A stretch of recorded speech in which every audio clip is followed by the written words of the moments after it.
The halls of Willow Valley High School buzzed with whispers as Olivia Weston, the new girl, slipped through the crowd, her glasses hiding a secret.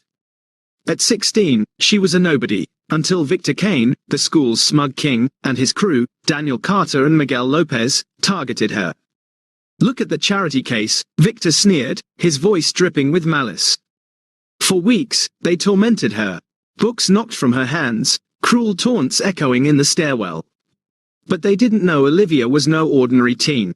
When Daniel's hand reached too far, her eyes flashed with fury. In a blur, she unleashed a hidden strength that left them sprawled on the floor. Who was this quiet girl, and what deadly power did she hide behind her shy facade? What no one at Willow Valley knew, what no one at any of her schools ever knew at first, was that Olivia had been training in mixed martial arts since she was 7 years old. Her father, a former army ranger, had insisted she learn to defend herself. 9 years of intensive training had transformed her into a formidable fighter with lightning-fast reflexes and a black belt in Brazilian Jiu-Jitsu. She could take down opponents twice her size without breaking a sweat. But Olivia never advertised this fact.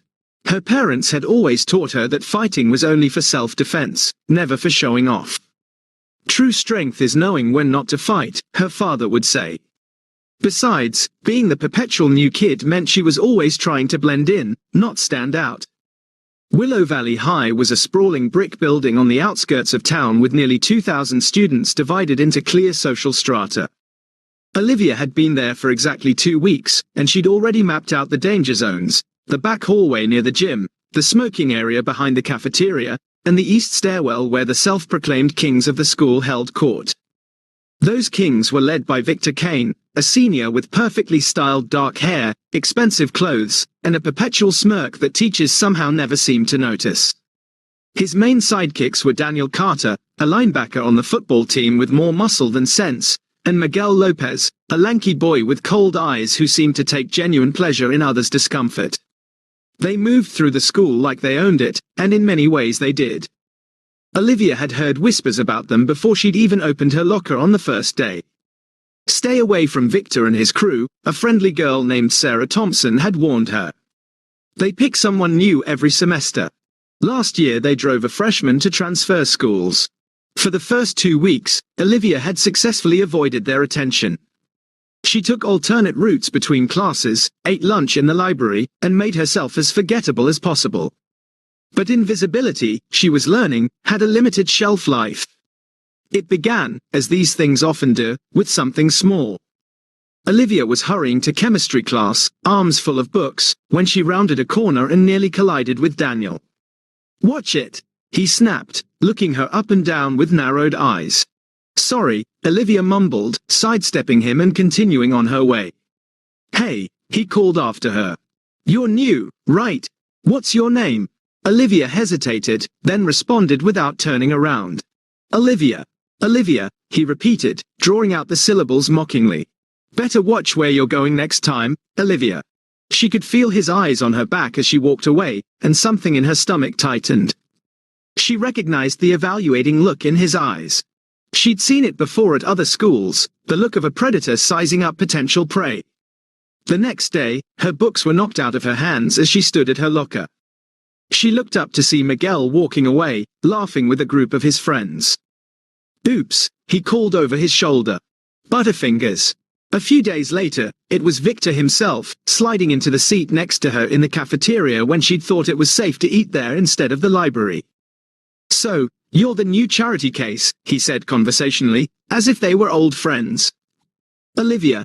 Nobody from nowhere. Olivia kept her eyes on her food.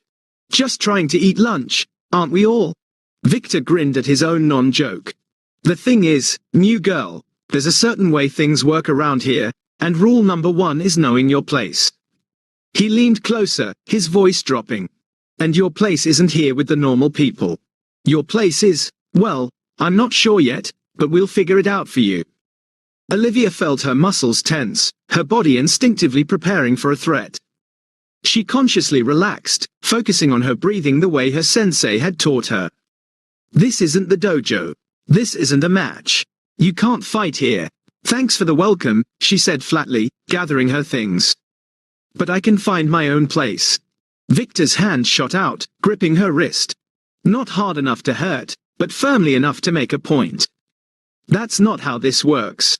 For a split second, Olivia calculated exactly how she could break that grip, how easily she could flip Victor over the table, how quickly she could put him in a hold that would have him gasping for air. But instead, she did what was expected of the shy new girl. She pulled her arm away and hurried out of the cafeteria, the sound of laughter following her. The incidents escalated from there. Her books were knocked to the floor regularly. Her locker was jammed shut with gum. Whispers followed her in the hallways. Rumors about why she had transferred. Crude jokes about her appearance, her clothes, her quiet demeanor. In class, anonymous paper balls would hit the back of her head when the teacher wasn't looking.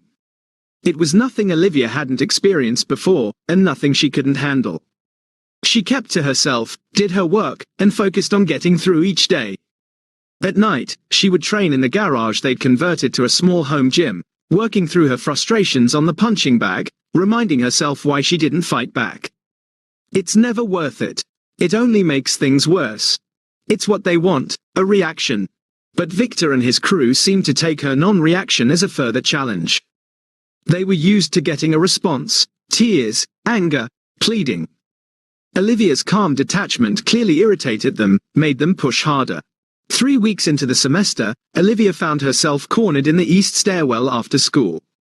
She'd stayed late to work on a project in the library, and the halls were mostly empty. She saw them coming, Victor leading with Daniel and Miguel flanking him like loyal lieutenants, but there was nowhere to go. "Well, look who it is," Victor said, his voice echoing in the empty stairwell. "Olivia. Nobody, all alone." Olivia gripped the strap of her backpack tighter. "I need to get home. Do you hear that, guys?" Victor looked at his friends. "She needs to get home. Probably has to go cry to her mommy about how mean everyone is at her new school." "I've seen her in gym class," Daniel added.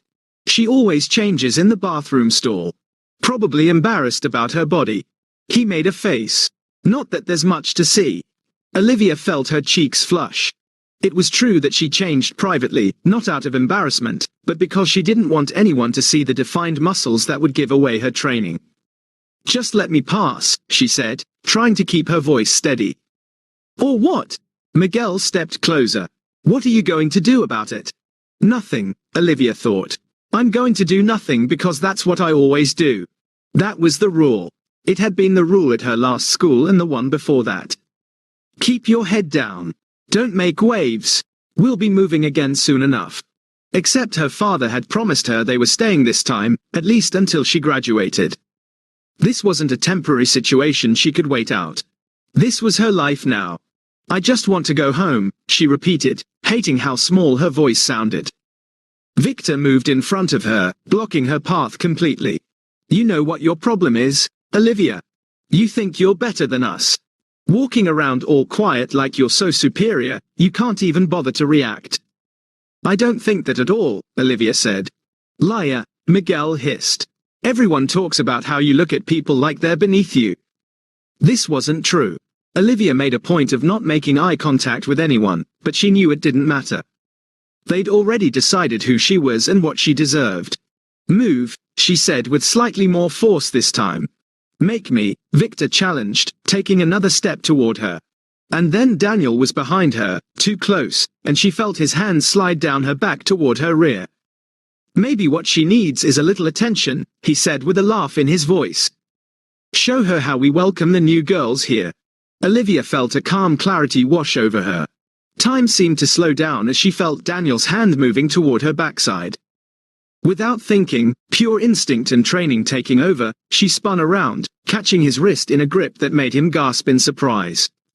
In one fluid motion, she twisted his arm behind his back, using his own momentum to slam him face first into the wall. "What the?" Victor began, but he didn't finish the sentence because Olivia had already released Daniel, who slumped to the floor in shock, and turned her attention to the ringleader. She moved with a speed that seemed impossible for someone her size, sweeping Victor's legs out from under him with a practiced kick. He landed hard on his back, the air rushing from his lungs in a pained wheeze. Miguel, seeing his friends taken down in seconds, rushed at Olivia with a wild, angry yell. She sidestepped easily, using his own momentum against him, and flipped him over her hip. He landed next to Victor with a thud that echoed through the stairwell. The entire confrontation had lasted less than 10 seconds. Olivia stood in the center of the fallen bullies, her breathing even, her stance balanced and ready. 9 years of training had made these movements as natural to her as walking. "Don't ever touch me again," she said, her voice low and controlled. "Don't speak to me. Don't look at me. Leave me alone." Daniel was the first to recover, pushing himself up from the floor, his face red with a mixture of pain, shock, and humiliation. "You're crazy," he gasped. "No," Olivia corrected, adjusting her glasses calmly. "I'm trained. There's a difference." She stepped over Victor, who was still trying to catch his breath, and headed down the stairs. Only when she was outside the building, the cool afternoon air hitting her face, did she allow herself to feel the weight of what had just happened. Her hands trembled slightly, not from fear, but from the rush of adrenaline and the release of weeks of pent-up tension. "Dad is going to kill me," she thought. But deep down, she knew he would understand. This wasn't about showing off or seeking a fight. This was genuine self-defense. What Olivia didn't realize was that they hadn't been alone in that stairwell. Sarah Thompson, the girl who had first warned her about Victor and his crew, had been coming up the stairs and had witnessed the entire confrontation. By the next morning, the story had spread throughout Willow Valley High like wildfire, growing more elaborate with each retelling. Olivia arrived at school to find people staring at her, conversations stopping when she walked by, but it was different from before. There was no mockery in these stares, no cruel amusement. Instead, she saw something new: respect, awe, and more than a little fear. "Is it true?" Sarah cornered her before first period. "Did you really put all 3 of them on the ground?" Olivia felt her stomach drop. "I don't want to talk about it. They're saying you're like some kind of ninja," another girl chimed in. "That you flipped Daniel over your head." "That's not exactly. Victor is telling everyone he let you win," a boy Olivia had never spoken to added. "But Miguel's got a bruise the size of a softball on his hip, and Daniel can barely turn his head." Olivia closed her eyes briefly. This was exactly what she hadn't wanted: attention, rumors, becoming the center of gossip. But there was no undoing what had happened. She made it through the morning in a haze of whispers and stares. By lunchtime, she'd heard at least 5 different versions of the fight, each more exaggerated than the last. According to some, she had knocked all 3 boys unconscious. Others claimed she had martial arts weapons hidden in her backpack. One particularly creative freshman was telling anyone who would listen that Olivia was in a secret government training program. But the most surprising part was that Victor, Daniel, and Miguel were nowhere to be seen. They weren't in the cafeteria at the usual table, weren't patrolling the hallways between classes. It was as if they had vanished. Olivia was sitting alone at lunch, picking at her food and trying to ignore the stares, when she felt someone slide onto the bench across from her. She looked up to find Victor sitting there, but not with his usual swagger. His shoulders were hunched, his eyes downcast. "Hello. Thanks for watching and being part of this journey. If you enjoy story like this, please like, comment, and subscribe. Your support means the world." Now let's dive into the story. A bruise was forming at the base of his throat where he'd hit the floor. "What do you want?" Olivia asked, immediately on guard. Victor glanced around, clearly uncomfortable with the dozens of eyes watching them. "I just wanted to say what happened yesterday shouldn't have happened." Olivia finished for him. "And it won't happen again if you and your friends leave me alone." Victor nodded slowly. "That's fair." He paused, then added in a lower voice, "Where did you learn to fight like that?" Despite herself, Olivia felt a small smile tug at her lips.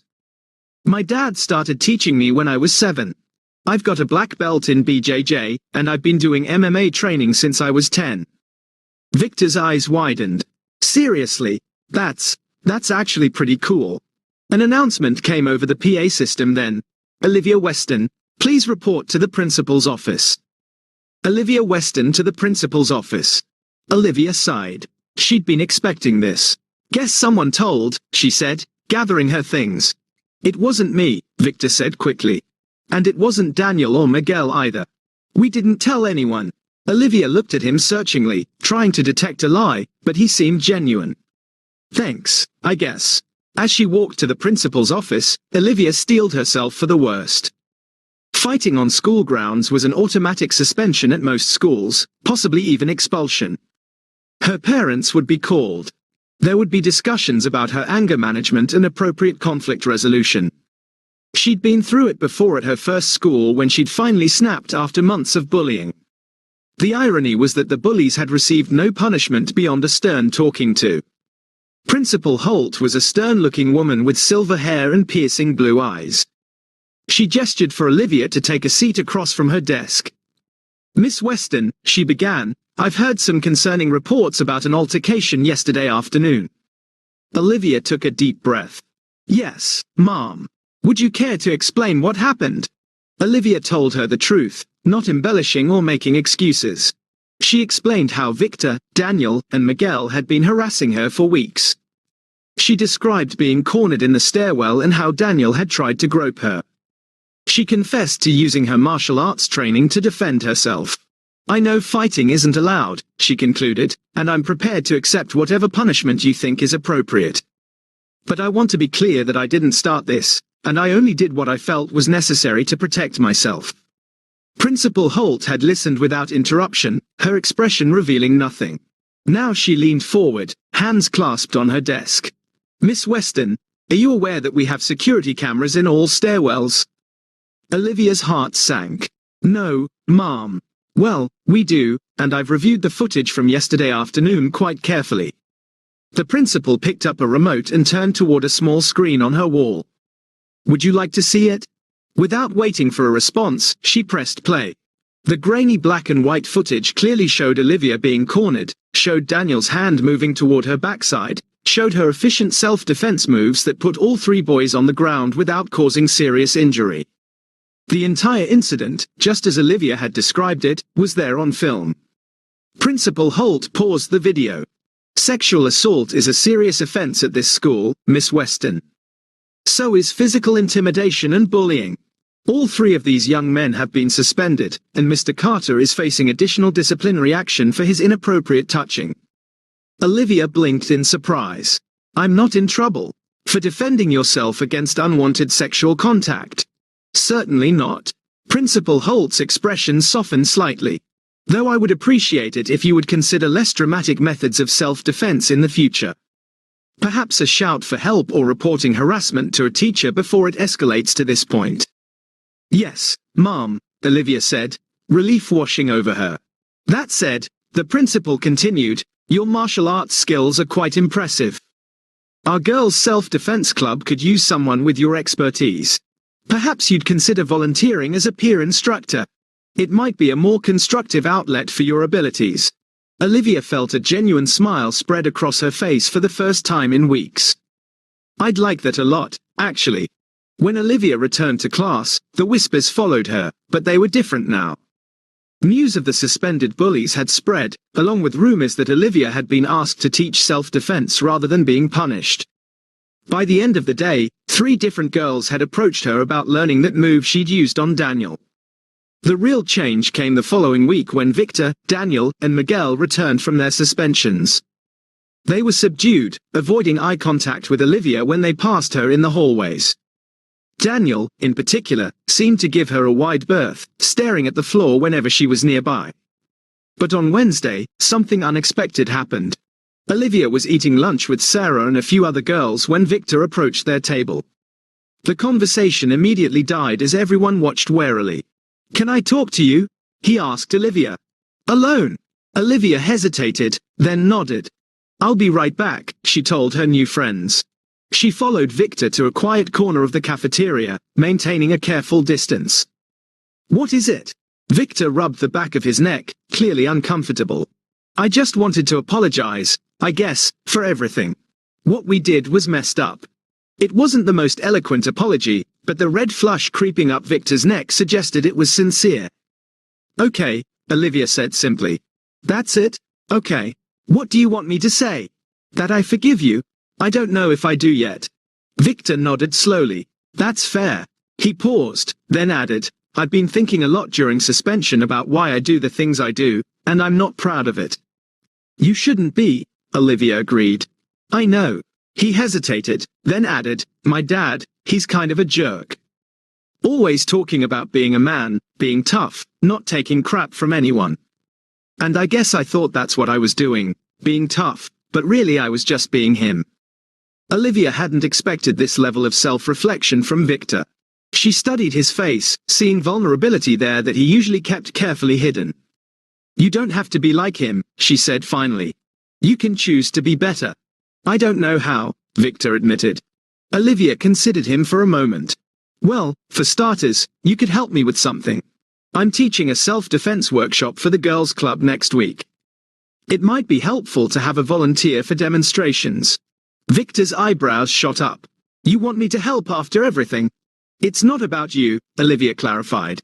"It's about helping other girls learn to protect themselves, and maybe it'll help you understand how it feels to be on the receiving end of intimidation." A slow smile spread across Victor's face. "You're kind of terrifying, you know that." "Good," Olivia said with a small smile of her own. "Remember that the next time you think about bullying someone." The next few weeks brought changes to Willow Valley High that no one could have predicted. The girls' self-defense club saw its membership triple, with Olivia leading workshops twice a week. Victor, true to his word, showed up as a volunteer, allowing himself to be flipped and pinned by Olivia in demonstrations that left the girls cheering.